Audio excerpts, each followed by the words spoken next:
My mother used my allergies as a weapon, so I accidentally turned her into a vegetable, like when she gave me a vitamin that turned out to be crushed peanuts, or when she kissed me goodnight after eating a Snickers bar, or when she washed my retainer in peanut oil before picture day. She knew exactly what she was doing every single time, but always played it off like accidents that weren't her fault. It started when I was 7, and she packed a peanut butter sandwich in my lunchbox, even though the school had my allergy on file. The nurse called her frantically while I wheezed on her office floor with hives spreading up my neck. My mother arrived 20 minutes later with that same blank expression she'd perfected over the years. That night, Dad mentioned something about Grandma's will during dinner, and Mom's jaw tightened in that specific way it did when money came up. Grandma had always favored me, and everyone knew it. After that came years of escalating accidents. She'd make Thai food with peanut sauce, claiming she forgot about my allergy. She'd buy candy bars with peanuts and leave them on my pillow as treats, then act shocked when I broke out in hives. Once she even rubbed peanut oil on my doorknob before parent-teacher conferences. Dad worked nights at the hospital and never saw the pattern because Mom timed everything perfectly. She'd gaslight me afterward while stroking my hair and buy me expensive gifts like she was apologizing for something that wasn't her fault. The breaking point came the week after my 17th birthday. Grandma had died 2 months earlier and left me everything in her will with Mom as a beneficiary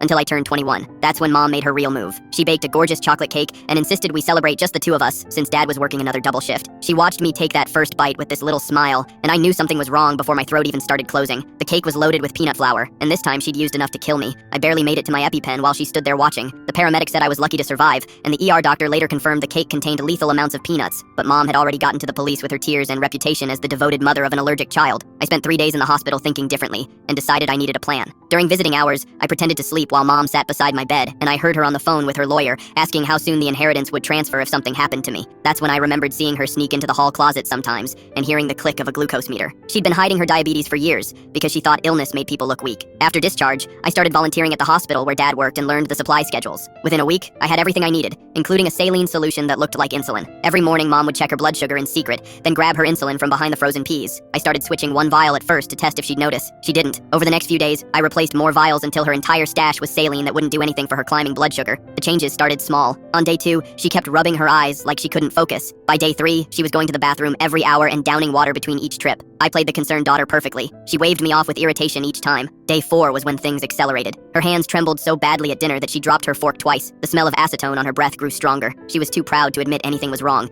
even as her body screamed for help. On day 5, I found her gripping the kitchen counter with white knuckles, trying to stay upright. Her face was gray, sweat beaded on her forehead, even though the house was cold. She tried to speak, but the words came out slurred. When her knees buckled, I stepped back and watched her hit the tile floor. I counted exactly 17 minutes before calling the ambulance. 1 minute for every year she tried to kill me. The paramedics found her in a diabetic coma with blood sugar over 800. The damage to her brain was extensive and irreversible. Now she lies in a nursing home bed, unable to speak or move or remember why she wanted me dead. I visit every Sunday and sit beside her just like she used to sit beside my hospital bed.